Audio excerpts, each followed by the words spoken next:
और जब शक के सदर का मामला पेश आया तब हलीमा सादिया लेके आ गई मक्के में। 2 साल रहे थे मेरे आका अपनी माँ के पास।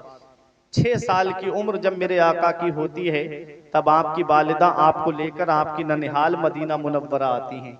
उस वक्त मदीने का नाम मदीना नहीं था, यसरिब था, बीमारियों का घर। मदीना तो नबी के कदमों की बरकत से बना है, मदीना तो मेरे नबी के पाए मुबारक की बरकत से बना है।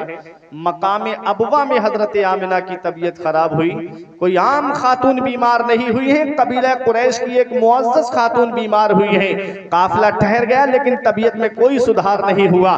तब काफिले वालों की हिम्मत ने जवाब दे दिया, बोले आमिना हमें इजाजत दो, हम जाना चाहते हैं। आपने फरमाया तुम्हें जाना है शौक से चले जाओ, मुझे किसी के सहारे की जरूरत नहीं है, मेरी हिफाजत के लिए रब्बे काबा की रहमत काफी है। काफिला चला जाता है, बज़ाहिर कोई मर्द नहीं है हजरत आमिना के पास में, साथ में बांधी उम्मे ऐमन है और 6 साल की उम्र मेरे आका की है। नबी की वालिदा पे वो वक्त आया जो सब पे आना है, वो टाइम आया जो सब पे आना है, वो घड़ी आई जो सब पे आनी है, वो लम्हा आया जो सब पे आना है। इल्मी साहब फरमाते याद रख हर आन आखिर मौत है, बंतु मत अनजान आखिर मौत है। मरते जाते हैं हजारों आदमी, आकिलो नादान आखिर मौत है। बारहा इल्मी तुझे समझा चुके, मान या मत मान आखिर मौत है। जब जाकनी का आलम तारी हुआ, नबी ने देखा माँ का साया सर से उठने वाला है।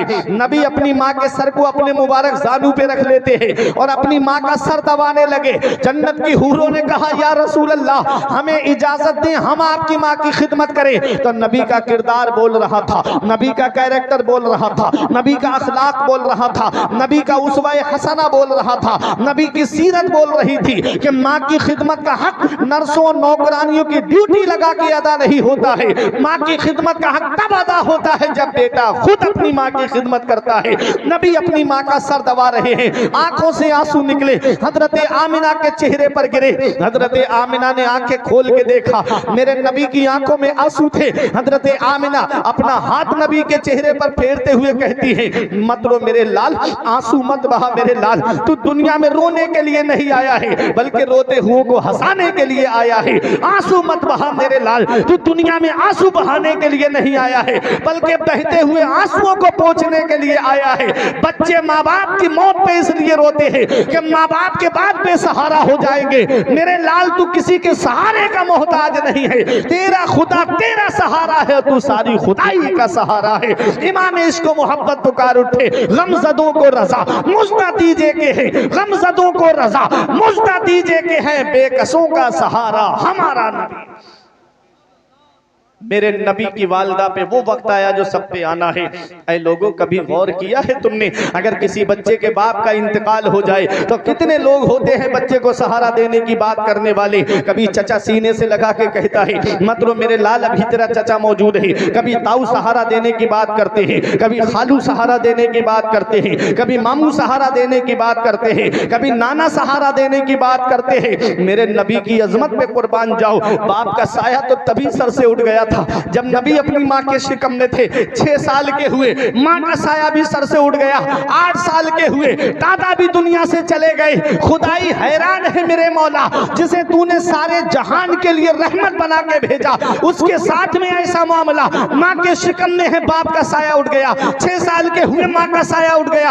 8 साल के हुए दादा का साया सर से उठ गया। तो रब की रहमतों ने जवाब दिया, हमारी रहमत के करिश्मात को तुम क्या जानो। अगर इनकी माँ जिंदा होती, इनके बाप जिंदा होते, इनके दादा जिंदा होते और जब ये मक्के में इस्लाम का परचम बुलंद करते तो बाप कहते बेटा मेरे दबदबे के साए में तूने इस्लाम का परचम बुलंद किया। माँ कहती बेटा मेरी ममता के साए में तूने इस्लाम का परचम बुलंद किया। दादा कहते बेटा मेरे रोब के साए में तूने इस्लाम का परचम बुलंद किया। रब ने वो साए पहले ही उठा लिए ताकि दुनिया देख ले, जिसे मैंने अपना महबूब बनाया है वो किसी का एहसान लेने नहीं आया है बल्कि सारी कायनात पर एहसान करने के लिए तशरीफ लाया है।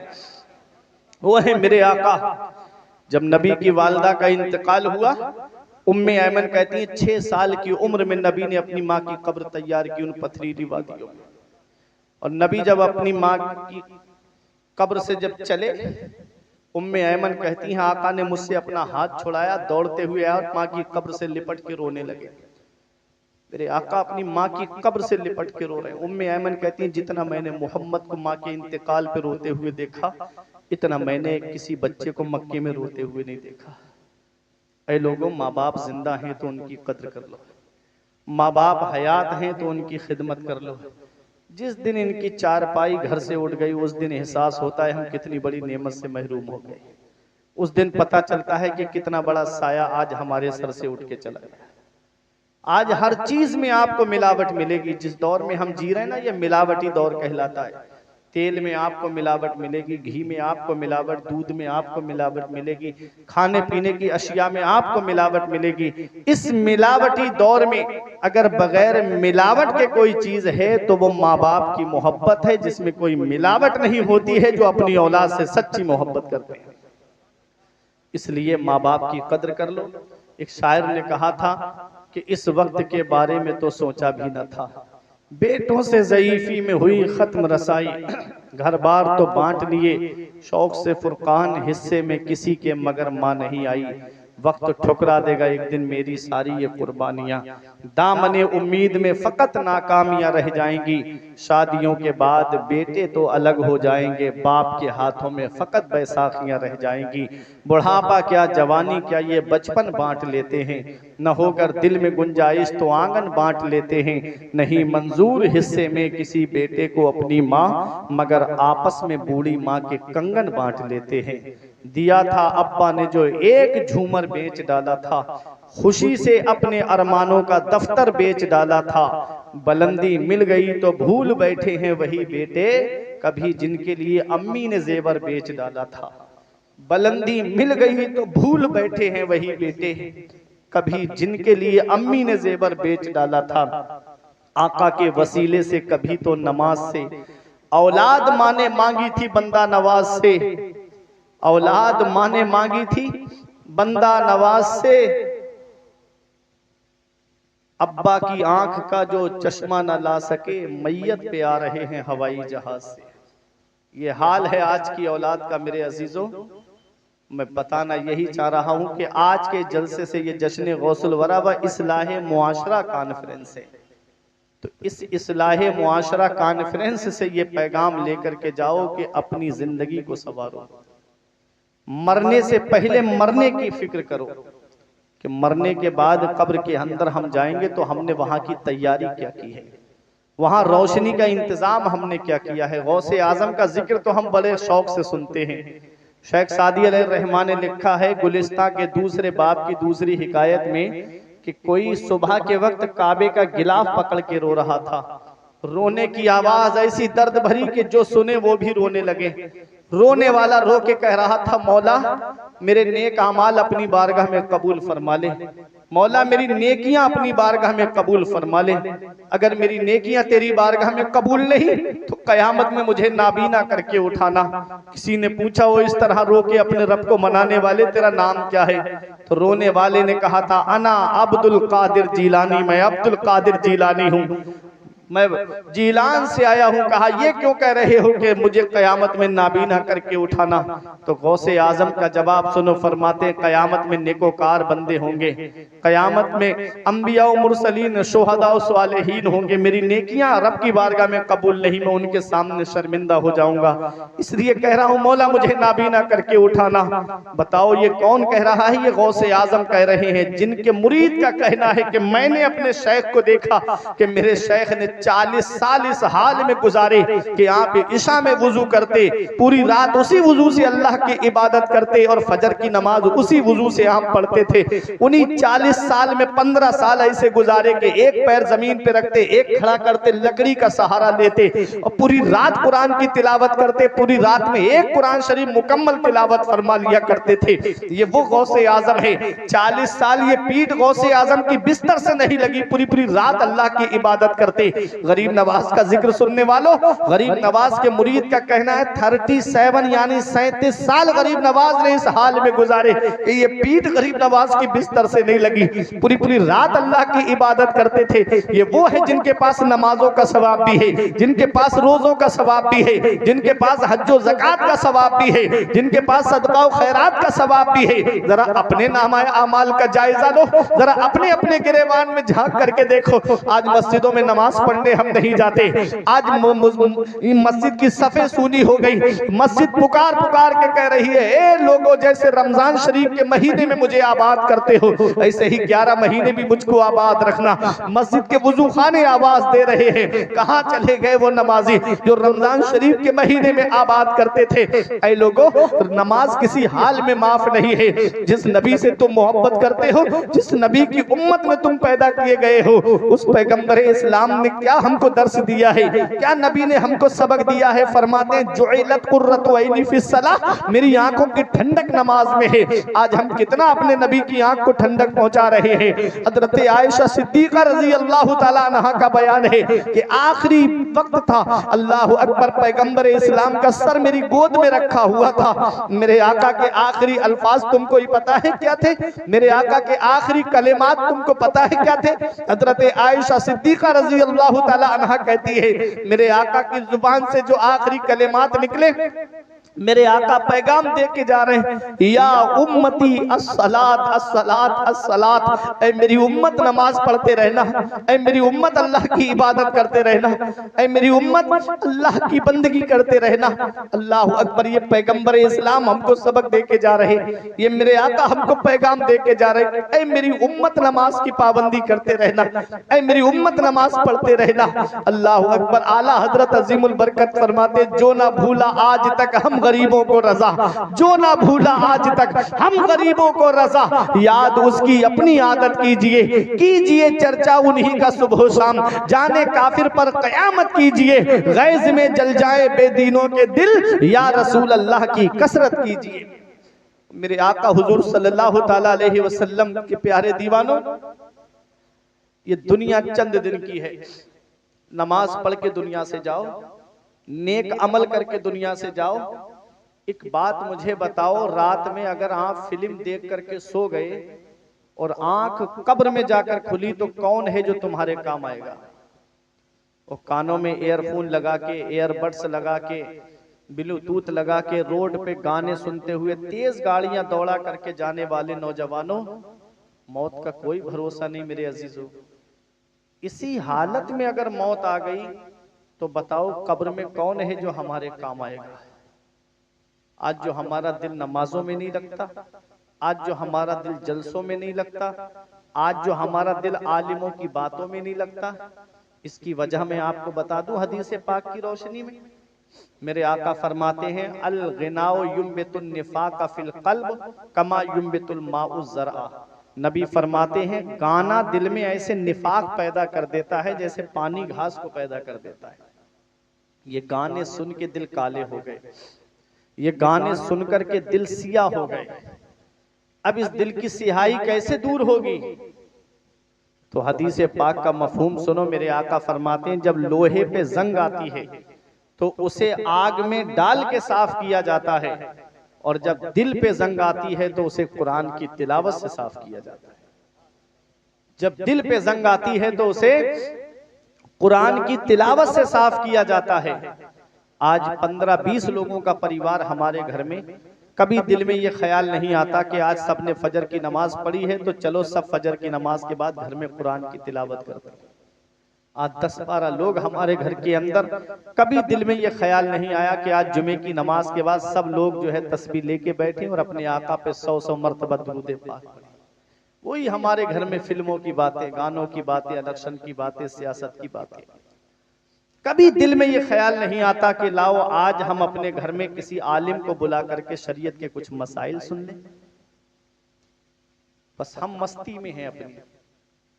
इतने रुपये जलसों में खर्च हो रहे हैं, आए दिन यूट्यूब पर खबरें भी आप देखते रहते हैं जलसों के ताल्लुक से, लेकिन फिर भी मेरी कौम जो है वो इबरत हासिल नहीं करती। 4 बजे तक जलसा चलाना कामयाबी नहीं है। आप जहां 2 खतीब 3 खतीब बुला रहे हो, वहां एक आलिम से भी काम चल जाएगा, एक शायर से भी काम चल जाएगा। बाकी जो पैसा बचे तो उसको मदरसे में लगाओ, दीनी तालीम पे लगाओ। अपने बस्ती के अंदर देखोगे कहीं कोई ऐसी बेटी है कि जिसके वालिद का हाथ नहीं पहुंच पा रहा है उसकी शादी करने के लिए, तो वो उस पैसे को उसके निकाह पे लगाओ, उस गरीब की मदद कर दोगे। अल्लाह रूम फरमाते हैं अज हजारहा काबा यकदिल बेहतरस्त दिल बदस्ताबुर के हज्जे अकबरस्त। किसी मुसलमान का दिल रख लेना, किसी मुसलमान का टूटा हुआ दिल जोड़ देना, ये हज्जे अकबर है। अल्लाह बड़े वाले हज का सवाब अता फरमाता है। मेरे अजीजों, और जब जलसे कराया करो तो अपने आलिमों से मशवरा किया करो, और आलिमों में भी उन आलिमों से कि जो दर्स व तदरीस से जुड़े हुए हैं। वो बताएंगे तुमको कि कौन सा आलिम जो है तुम्हारी बस्ती में आकर के फायदे की बात बता करके जाएगा। लच्छेदार तकरीरें कर लेना कमाल नहीं है, वाकयात सुना करके मैं चला जाऊं, करामतें आपको सुना के चला जाऊं, आप वहीं रह जाएंगे जहां थे। आलिम जो होता है वो डॉक्टर की तरह होता है, जैसे मरीज के अंदर जो बीमारी होती है डॉक्टर उसका इलाज करता है, ऐसे ही आलिम कौम के अंदर जो मुआशरे में बुराइयां चल रही है उन मुआशरे बुराइयों का खात्मा करता है, उसके लिए आलिम होता है। आज हम आलिमों से दूर हो गए, आज हम अपने असातिज़ा से दूर हो गए, आज हमारी बस्ती के आलिम हम उनकी इज्जत नहीं करते, उनकी कदर नहीं करते। तुम जानते हो आलिम का मर्तबा क्या है? इमाम हसन फरमाते हैं लौलल उलमाउ लसारन नास मिसलल बहाइम। अगर आलिम ना होते, अगर उलमा ना होते तो कौम जानवरों की तरह हो जाती। अगर आलिम ना होते, कौन कह रहा है? ये इमाम हसन फरमा रहा है लौलल उलमाउ लसारन नास मिसलल बहाइम। अगर आलिम ना होते तो कौम जानवरों की तरह हो जाती। मैं बताऊं आपको, अल्लामा सदरुल फाजिल नईमुद्दीन मुरादाबादी अलैहिर्रहमा ने एक बात लिखी तफसीर नईमी में कि यहूदियों ने हजरत उज़ैर अलैहिस्सलाम का एक मोजज़ा देखा कि अल्लाह ने उनको 100 साल के बाद जिंदा फरमाया, दोबारा जिंदा फरमाया, तो यहूदियों ने उनको खुदा का बेटा कह दिया, उज़ैर और इब्नुल्लाह, उज़ैर अल्लाह के बेटे हैं माज़अल्लाह। ईसाइयों ने ईसा अलैहिस्सलाम का एक मोजज़ा देखा कि अल्लाह ने उनको बगैर बाप के पैदा किया, तो उनको भी खुदा का बेटा कह दिया। वजह, उनके यहां पर मीलाद नहीं होता था, उनके यहां मीलाद नहीं होता था, उनके यहां पर समझाने वाले आलिम नहीं थे। हमने हुजूर के बेशुमार मोजज़ात को देखा, हमने हुजूर को खुदा नहीं कहा। वजह, हमारे यहां मीलाद होता है और मीलाद में समझाने के लिए हमारे आलिम मौजूद हैं। ये उलमा अगर ना होते तो कौम जानवरों की तरह हो जाती।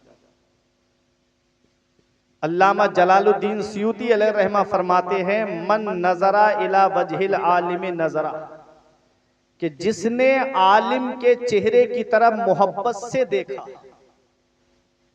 अदावत से नहीं, बुराई की नियत से नहीं, बुग़्ज़ व हसद की नियत से नहीं, मोहब्बत की निगाह से देखा, तो अल्लामा जलालुद्दीन सयूती फरमाते हैं खलक़ल्लाहु तआला मिन तिलकल नज़रति मलका, तो अल्लाह तबारक व तआला उस मोहब्बत नजर की वजह से एक फरिश्ते को पैदा फरमाता है। यस्तग़फिरु लहू इला यौमिल क़ियामा, वो फरिश्ता उसके लिए क़यामत तक बख्शिश की दुआ करता रहता है। एक मर्तबा आलिम के चेहरे की तरफ देखने का कितना बड़ा सवाब है कि अल्लाह ताला उस मोहब्बत नजर की वजह से एक फरिश्ते को पैदा फरमाता है और वो फरिश्ता कयामत तक उसके लिए बख्शिश और मगफिरत की दुआ करता रहता है। मेरे आका फरमाते हैं उगदु आलिमन औ मुतअल्लिमन औ मुस्तमियन औ मुहिब्बन फला तकुनिल खामिस फतहलिक। नबी ने फरमाया तुम सुबह इस हाल में करो कि तुम आलिम हो, या तो तुम आलिम बन जाओ, इल्म हासिल करो, आलिम बन जाओ, और आलिम ना बन सके, नबी फरमाते हैं औ मुतअल्लिमन, तो आलिम से इल्म हासिल करने वाले बन जाओ। खलीफा हुजूर कायद मिल्लत हजरत अल्लामा मुफ्ती ज़ाकिर अली मिसबाही साहिब किबला तशरीफ फरमा है, मौलाना शमशाद साहिब किबला, हमारे मौलाना शाबान साहब, ये तशरीफ फरमाइए उलमा। देखो इस हदीस में एक चीज गौर करने की है अल्लाह के प्यारे महबूब ने फरमाया या तो आलिम बन जाओ, और आलिम ना बन सको तो नबी ने आलिम से दूर नहीं किया, फरमाया आलिम से इल्म हासिल करने वाले बन जाओ, फिर भी आलिम के करीब ही रखा। और इल्म हासिल करने वाले भी नहीं बन सकते तो फरमाया नबी ने औ मुस्तमिअन, तो आलिम की बातें सुनने वाले बन जाओ। आलिम जो तुमको सुना रहा है वो बातें सुनने वाले बन जाओ, और आलिम की बातें सुनने वाले नहीं बन सकते तो फरमाया मेरे आका ने औ मुहिब्बन, तो आलिम से मोहब्बत करने वाले बन जाओ, आलिम से मोहब्बत करने वाले बन जाओ। कयामत के दिन एक शख्स ऐसा होगा जिसको जहन्नम का हुक्म हो जाएगा कि इसको फरिश्तों जहन्नम में ले जाओ। फरिश्ते ले जा रहे होंगे तो रब फरमाएगा इसको वापस लाओ। रब उससे पूछेगा तू आलिम है? वो कहेगा मौला मैं आलिम नहीं हूं। रब फरमाएगा क्या तूने आलिम के पास इल्म हासिल किया? वो कहेगा मौला मैंने इल्म भी हासिल नहीं किया। रब फरमाएगा क्या तू आलिम की बातें सुनता था? वो कहेगा मौला मैं आलिम की बातें भी नहीं सुनता था। रब फरमाएगा क्या तू आलिम से मोहब्बत करता था? वो कहेगा मौला मैं आलिम से मोहब्बत भी नहीं करता था। रहमत हक बहाना मी जोयत, अल्लाह की रहमत तो बख्शिश के लिए बहाना ढूंढती है। रब फरमाएगा तू आलिम से मोहब्बत करता था? वो कहेगा मैं आलिम से मोहब्बत नहीं करता था। देखो अल्लाह की रहमत। रब फरमाएगा क्या तू ऐसे से मोहब्बत करता था कि जो आलिम से मोहब्बत करता था? क्या तेरा कोई ऐसा दोस्त था जिसका आलिम दोस्त था? वो कहेगा हाँ मेरे मौला मेरा एक दोस्त था जिसका आलिम दोस्त था। रब फरमाएगा जा मैंने उसी के सदके में तुझको बख्श दिया। ये आलिम है। तुम तो अपनी किस्मत पे नाज करो कि तुम्हारे कुर्ब में इतने जय्यद आलिम रहते हैं, इतने काबिल आलिम रहते हैं जिनका जिक्र बड़े बड़े उलमाए किराम में शुमार होता है। जब जलसे किया करो तो अपने आलिमों से मशवरा कर लिया करो। मेरे अजीजों अपने आमाल की इस्लाह करो, वो चीजें सुनो कि जो तुमको मरने के बाद कब्र में काम आए। सरकार गौसे आजम की इतनी करामतें मैं आपको सुना दूंगा कि आप अभी हाथ उठा करके नारे लगाएंगे। लेकिन गौसे आजम की सीरत का एक और पहलू भी तो आप देखो। आप पूरी पूरी रात अल्लाह की इबादत कर रहे हैं। सरकार गौसे आजम ने इल्म हासिल करने के लिए बगदाद गए हैं, तालीम हासिल की है। इल्म हासिल करने के बाद फिर मदरसे में बैठ के पढ़ाया है। हाफिज मिल्लत फरमाते हैं जिस मदरसे से हजरत फारिग हैं उसके बानी हुजूर हाफिज मिल्लत फरमाते हैं इस्लाम की खिदमत के 3 नुमाया तरीके हैं। पहला तरीका है तदरीस, मदरसे में बैठ करके पढ़ाने से इस्लाम की खिदमत होती है। दूसरा तरीका है तसनीफ, किताबें लिख करके इस्लाम की खिदमत होती है। तीसरा तरीका है तकरीर, वाज के जरिए इस्लाम की खिदमत होती है। आज मदरसे से वही फायदा उठा सकता है जो आलिम के पास पढ़ने जाएगा। किताबों से वही फायदा उठा सकता है कि जो पढ़ा लिखा होगा। अब गांव देहातों में कुछ लोग जिम्मेदारी निभाते निभाते ना पढ़ पाए, ना आलिम की बातें सुन पाए, तो उनको दीन कहां सीखने को मिलेगा? तो उनको दीन जलसों में सीखने से मिलता है। उनको दीन कहां मिलता है? जलसों में सीखने से मिलता है। तो तीसरा तरीका है तकरीर, वाज के जरिए इस्लाम की खिदमत होती है। आज 25-30 हजार का नजराना सिर्फ लतीफे सुनने में कौम खर्च कर रही है, सिर्फ हंसी मजाक सुनने में खर्च कर रही है। सुबह को पूछा कि हजरत रात जलसा कैसा हुआ, तो कहते हैं एक मौलाना साहब